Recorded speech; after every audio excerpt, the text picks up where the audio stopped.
साल 2011 अगस्त का महीना 38 साल की एक तेज तर्रार महिला आरटीआई एक्टिविस्ट अपने घर से बाहर निकलती हैं। वो अपनी कार में बैठती हैं, लेकिन वो कभी अपनी मंजिल तक नहीं पहुंच पाती। उसके सफर का अंत उसकी कार की सीट पर ही हो जाता है। एक गोली और सब कुछ खत्म। शुरुआती जांच में पुलिस इसे आत्महत्या का नाम देने की कोशिश करती रही, लेकिन परिवार और मीडिया के दबाव के बाद जब परतें खुली तो हर किसी ने दांतों तले उंगली दबा ली। आखिर उस सुबह कोए फिजा इलाके में हुआ क्या था और क्यों पुलिस इस हत्या को आत्महत्या साबित करने पर तुली थी? आइए देखते हैं इस मर्डर मिस्ट्री की पहली रिपोर्ट।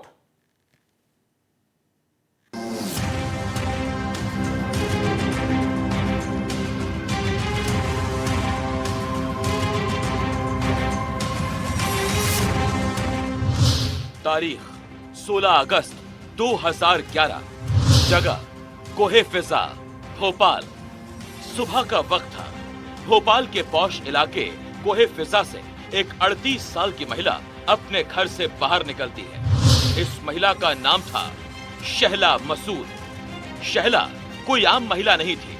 वो एक इवेंट मैनेजमेंट प्रोफेशनल होने के साथ साथ एक बेहद मशहूर और निडर आरटीआई कार्यकर्ता थी।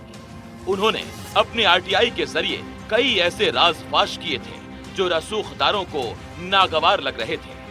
उस रोज शैला अपने घर से बाहर निकली। उनकी सेंट्रो कार, जिसका नंबर था MP04CA 3894, जो उनके बंगले के ठीक बाहर ही खड़ी थी। वो कार का दरवाजा खोलती हैं, ड्राइविंग सीट पर बैठ जाती हैं। उन्हें बोट क्लब जाना था, लेकिन शहला की जिंदगी का सफर बस इन्हीं चंद कदमों में सिमट गया। वो जैसे ही कार में बैठी, एक शख्स उनके करीब आता है। इससे पहले कि शहला कुछ समझ पाती, एक तेज धमाका होता है। एक गोली सीधे उनकी कनपटी को चीरती हुई निकल जाती है। खून का फव्वारा फूटता है और शहला मसूद का बेजान शरीर कार की सीट पर लुढ़क जाता है। गोली चलने की आवाज से इलाका दहल उठता है। कोहे फिजा पुलिस को इत्तला दी जाती है। पुलिस आनन फानन में मौके पर पहुंचती है। घर के ठीक सामने खड़ी कार से शहला की लाश बरामद होती है। लेकिन हैरानी की बात यह थी कि इतनी बड़ी और हाई प्रोफाइल हत्या के बाद भी पुलिस की शुरुआती थ्योरी बेहद चौंकाने वाली थी। भोपाल पुलिस पहले दिन से ही शहला की मौत को सुसाइड यानी आत्महत्या बताने में जुट गई। पुलिस का कहना था कि शहला डिप्रेशन में थी और शायद इसी के चलते उसने खुद को गोली मार ली। लेकिन उसे जानने वाले और शहला के परिजनों का कहना था कि शहला कतई ऐसा नहीं कर सकती। सवाल ये था कि एक निडर आरटीआई एक्टिविस्ट वो घर से कहीं जाने के लिए निकलती है, तो फिर कार में बैठकर भला खुदकुशी क्यों करेंगी? शहला के पिता मसूद सुल्तान ने भोपाल पुलिस की थ्योरी को सिरे से खारिज कर दिया। उनका दर्द और गुस्सा सिस्टम के खिलाफ फूट पड़ा।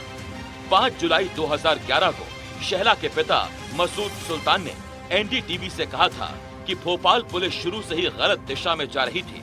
उसने पहले सुसाइड की बात कही और फिर बाद में प्रॉपर्टी और प्लॉट का मसला बता दिया। हुआ ये है कि उसने शुरू से ही सबसे पहले उसने सुसाइड की थ्योरी एडॉप्ट की, उस पर ज्यादा जोर देती रही। फिर उसके बाद प्लॉट और प्रॉपर्टी के लिए दूसरा मुद्दा ले लिया। फिर उसके बाद दूसरा पर्सनल ले लिया। तो मकसद ये कि असल मकसद तो मर्डर था। मर्डर पे उसने ध्यान न देते हुए, असल नाकाम करते हुए इन तीनों पे अपना 17, 18, 20 दिन वक्त जाया कर दिया और कोई चीज हाथ नहीं लगी। जैसे जैसे दिन बीत रहे थे, शहला मसूद हत्याकांड एक राष्ट्रीय मुद्दा बनता जा रहा था। शहला के हाई प्रोफाइल संबंधों और उनकी तरफ से दायर की गई आरटीआई के चलते मामले ने और तूल पकड़ लिया। 19 अगस्त 2011 हत्या को 3 दिन बीत चुके थे। एमपी पुलिस पर नाकामी के आरोप और मामले की संवेदनशीलता को देखते हुए तत्कालीन सरकार ने इस मामले की जांच सीबीआई से कराने की सिफारिश कर दी। एक ऐसी हत्या जिसका कातिल ने कोई सुराग नहीं छोड़ा था, ना कोई चश्मदीद, ना कोई हथियार, बस एक लाश और कातिल फरार। सीबीआई के सामने एक ऐसी गुत्थी थी जिसका सिरा किसी को नजर नहीं आ रहा था। आखिर किसने मारी थी शहला को गोली? कौन था वो कातिल जो किसी अंधेरे में छिपा बैठा था और अभी भी पुलिस की पकड़ से बहुत दूर था? बताएंगे आपको अगली रिपोर्ट में। शहला मसूद की हत्या ने एमपी की पुलिस और कानून व्यवस्था पर कई गंभीर सवाल खड़े कर दिए थे। 20 दिन बीत चुके थे। पुलिस की आत्महत्या और प्रॉपर्टी विवाद जैसी मनगढ़ंत थ्योरी की वजह से कातिलों को भागने और सबूत मिटाने का पूरा मौका मिल गया था। ऐसे में जब मामला देश की सर्वोच्च जांच एजेंसी सीबीआई के पास पहुंचा तो उम्मीद की एक किरण जगी, लेकिन सीबीआई के लिए भी राह आसान नहीं थी। भोपाल सीबीआई ने मामले की कमान संभाली, लेकिन वो भी खाली हाथ रही। इसके बाद दिल्ली सीबीआई की स्पेशल क्राइम ब्रांच को मैदान में उतारा गया था।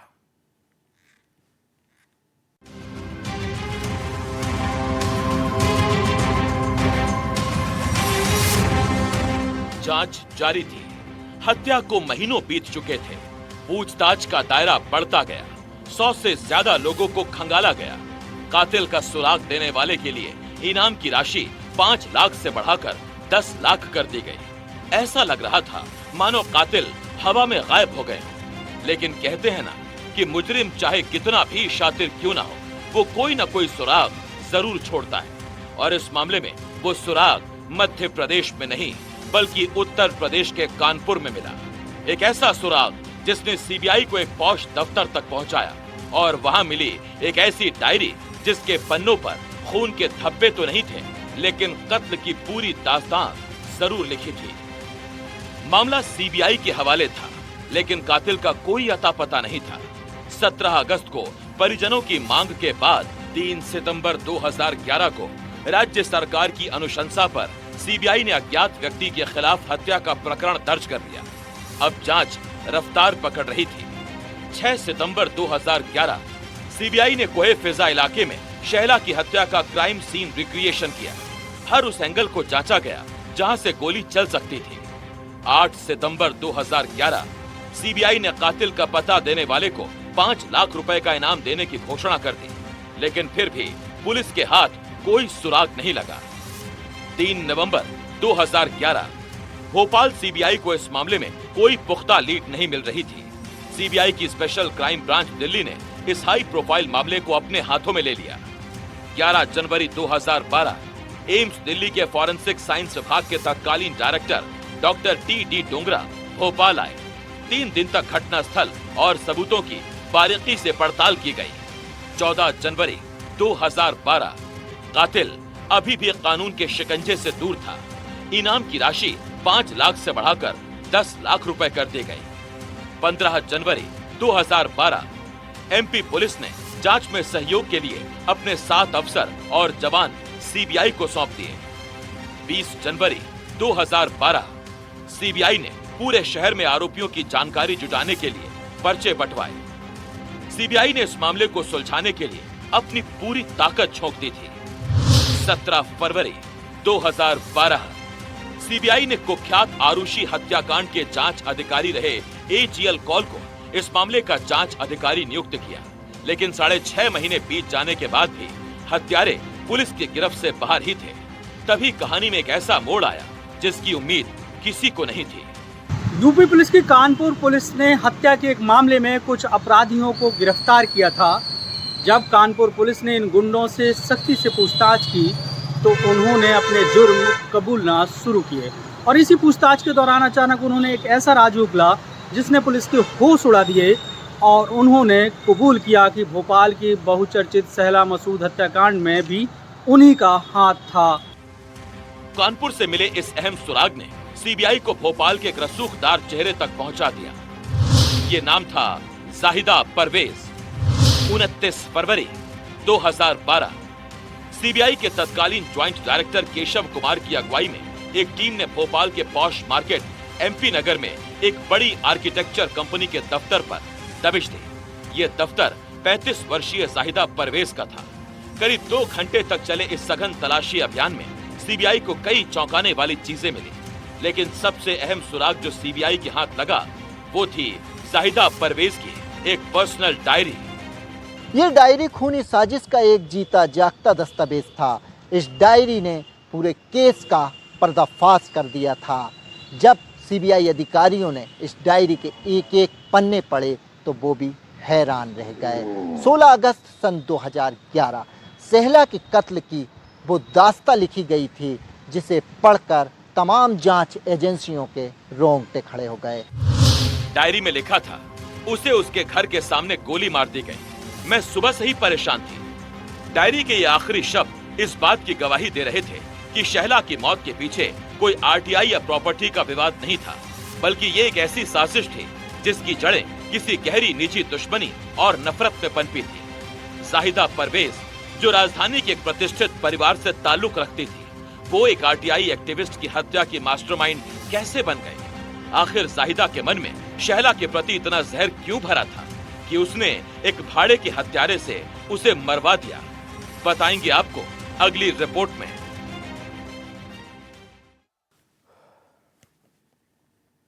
दोस्ती, मोहब्बत और जुनून, जब इन तीनों के दरमियान शक पैदा होता है तो साजिश जन्म लेती है, और जब यह साजिश खूनी बन जाती है तो इंसान किसी भी हद तक गुजर जाता है। सीबीआई की जांच अब एक बिल्कुल नई दिशा में मुड़ चुकी थी। एक ऐसा लव ट्रायंगल सामने आ रहा था जिसके बारे में किसी ने सपने में भी नहीं सोचा था।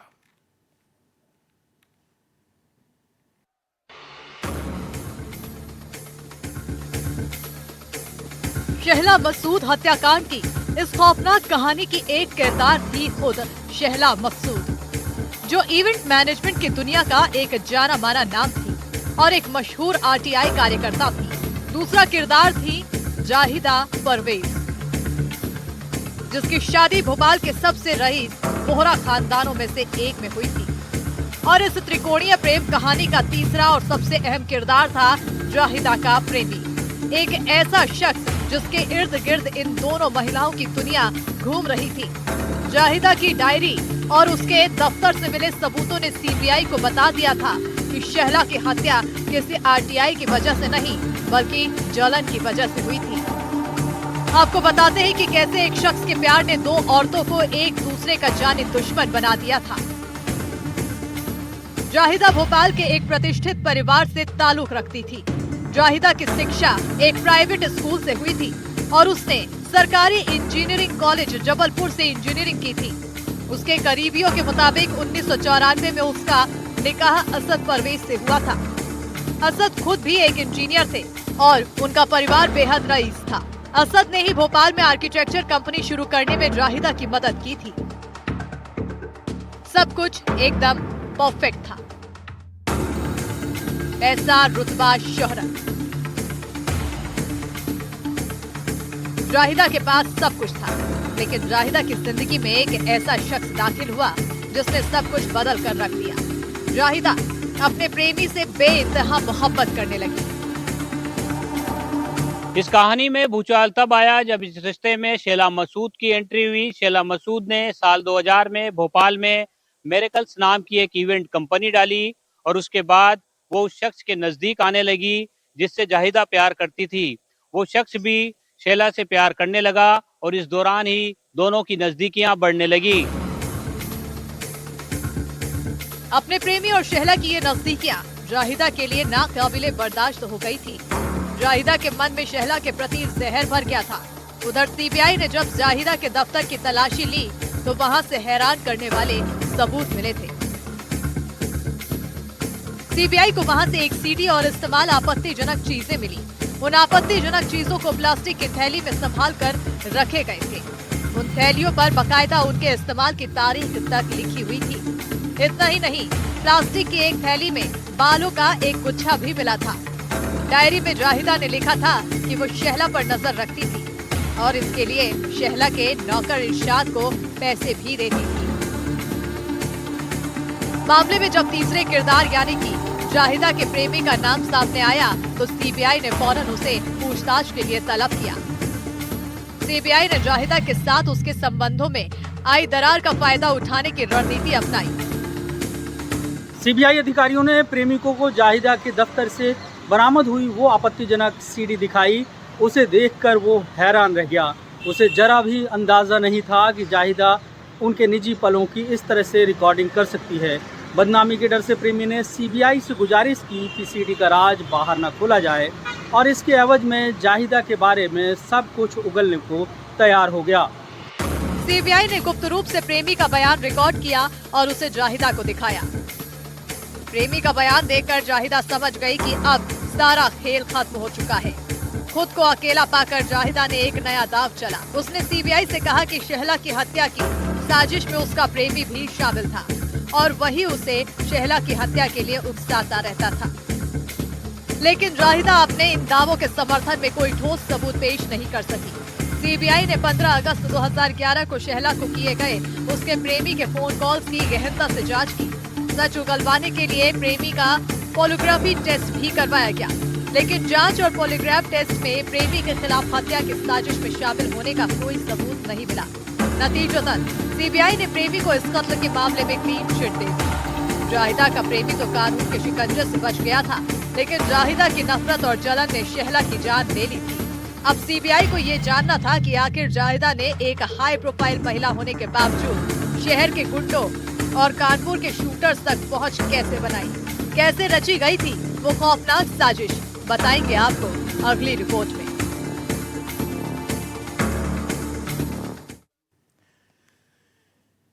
एक पढ़ी लिखी रईस और प्रतिष्ठित परिवार की महिला जब कातिल बनने की ठान ले तो वो क्या क्या कर सकती है, इसकी मिसाल थी जाहिदा परवेज। जाहिदा के बार बार मना करने के बाद भी जब उसका प्रेमी शहला मसूद से अलग नहीं हुआ तो जाहिदा ने तय कर लिया कि वो अपने रास्ते के इस कांटे को हमेशा हमेशा के लिए हटा देगी। लेकिन जाहिदा खुद ट्रिगर नहीं दबाना चाहती थी। उसे जरूरत थी ऐसे प्यादों की जो चंद रुपयों के लिए शहला की जान ले सकें, और यहीं से एंट्री होती है मध्य प्रदेश और उत्तर प्रदेश के अंडरवर्ल्ड की।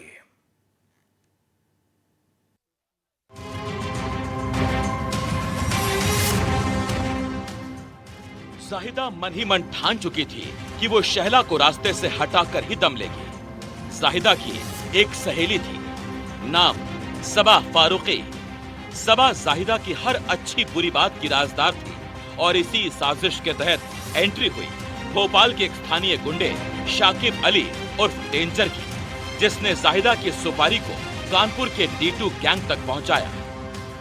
शहला को रास्ते से हटाने की सनक जाहिदा पर इस कदर सवार थी कि उसने कोहे फिजा इलाके में शहला के घर से बमुश्किल 100 मीटर की दूरी पर एक बंगला खरीद लिया था। मकसद सिर्फ एक था, शहला की पल पल की निगरानी करना। जाहिदा की सहेली सबा फारूकी ने पूछताछ में बताया कि उसने अप्पी यानी जाहिदा को कई बार चेतावनी दी कि वो जो कुछ कर रही है बहुत बुरा कर रही है, लेकिन जुनून में अंधी जाहिदा ने किसी की एक न सुनी। सीडी का राज बाहर न खुल जाए, इसके एवज में सब कुछ उगलने को तैयार हो गया। जाहिदा ने शहला के कत्ल के लिए भोपाल के टीला जमालपुरा निवासी शाकिब अली उर्फ डेंजर से संपर्क किया। शाकिब ने उसे भरोसा दिलाया कि वो काम करवा देगा। शाकिब ने कानपुर के तलाक महल और बेगमगंज इलाके में सक्रिय D2 गैंग के शूटर इरफान से सौदा किया। शहला की हत्या के लिए 3 लाख रुपए में सुपारी तय हुई। इरफान इस काम को अंजाम देने के लिए अपने 2 और साथियों शानू ओलंगा और सलीम उर्फ ताबिश खान को साथ लेकर भोपाल आ गया। 10 अगस्त 2011 को जाहिदा एक काली इंडिका कार में खुद गई और उसने शूटर्स को एडवांस के तौर पर 2 लाख रुपए सौंपे। तय हुआ बाकी रकम काम पूरा होने के बाद दी जाएगी। शाकिब डेंजर ने ही इरफान और ताबिश को हत्या के लिए एक बाइक और देसी कट्टा उपलब्ध कराया था। लगातार 5 दिन तक शहला के घर की रेकी की गई। 14 अगस्त 2011 इस दिन शूटर्स ने शहला की हत्या की पहली कोशिश की, लेकिन शूटर इरफान और ताबिश बिना गोली चलाए ही वापस लौट आए क्योंकि उन्हें सही मौका नहीं मिला। इसके बाद आई 16 अगस्त की वो काली सुबह।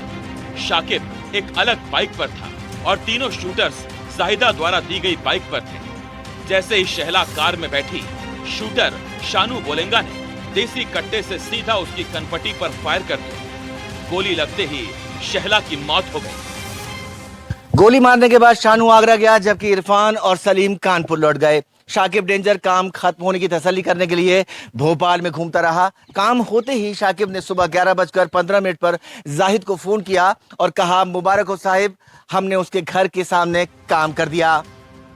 लेकिन कुदरत का अपना ही इंसाफ होता है। जिस शानू ने शहला पर गोली चलाई थी, 20 नवंबर 2011 को कानपुर में हुई एक गैंग वॉर में रईस बनारसी और राजकुमार उर्फ मामा बिंद ने उसकी हत्या कर दी। इधर डायरी मिलने के बाद सीबीआई ने ताबड़तोड़ गिरफ्तारियां शुरू कर दी। 28 फरवरी 2012 को जाहिदा और शाकिब डेंजर को गिरफ्तार किया गया। 2 मार्च 2012 को सीबीआई ने राजदार सबाह फारूकी को दबोचा और फिर शाकिब की निशानदेही पर 9 मार्च 2012 को इरफान को कानपुर से और ताबिश को भोपाल से गिरफ्तार कर लिया गया। सीबीआई ने वो बाइक और देसी कट्टा भी बरामद करने का दावा किया जिससे हत्या की गई थी। 25 मई 2012 को सीबीआई ने 4400 पन्नों की भारी भरकम चार्जशीट अदालत में दाखिल कर दी। 21 जुलाई 2012 को आरोपियों पर आरोप तय हुए। करीब 6 साल तक चले इस हाई प्रोफाइल मामले में सीबीआई अदालत में 137 बार सुनवाई हुई। सीबीआई की ओर से करीब 83 गवाहों को विशेष अदालत में पेश किया गया।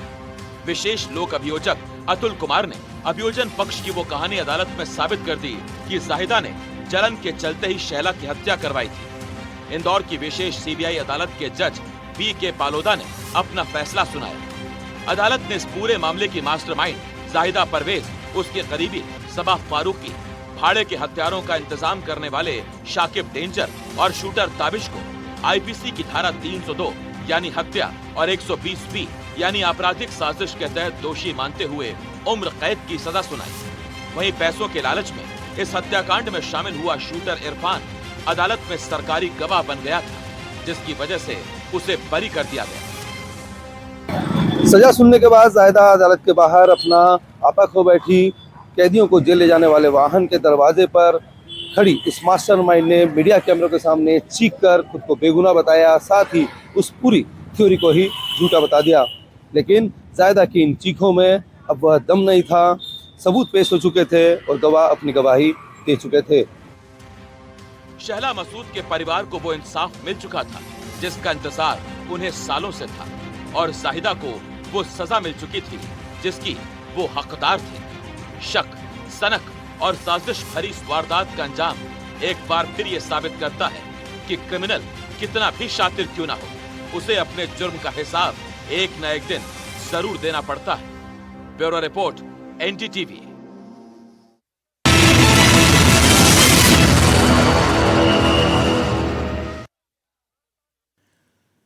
जाहिदा के पास क्या नहीं था? एक रईस परिवार, पैसा, दौलत, शहरत, सब कुछ। लेकिन एक अवैध रिश्ते और अवैध रिश्ते की चाहत में उसने शहला मसूद की हत्या करवा दी। नतीजा, जो सब कुछ उसके पास था वो रातों रात उससे छिन गया।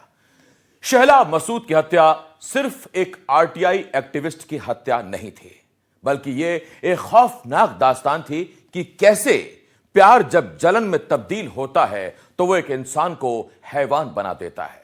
जाहिदा परवेज के पास वो सब कुछ था जो एक आम इंसान अपनी जिंदगी में हासिल करना चाहता है, पैसा, रुतबा, परिवार। लेकिन एक गलत रिश्ते की जिद और उसे खोने के डर ने जाहिदा से वो सब कुछ छीन लिया। शहला मसूद आज हमारे बीच नहीं है, लेकिन इस पूरे हत्याकांड का सच हमेशा हमें यह याद दिलाता रहेगा कि साजिशें चाहे कितनी भी गहरी क्यों ना हो, कानून के हाथ और सच की रोशनी वहां एक दिन जरूर पहुंच ही जाती है। क्रिमिनल में आज के लिए इतना ही। अगली कड़ी में हम फिर लेकर आएंगे जुर्म की ऐसी ही खौफनाक दास्तान, ताकि आप रहें सतर्क और सावधान। नमस्कार।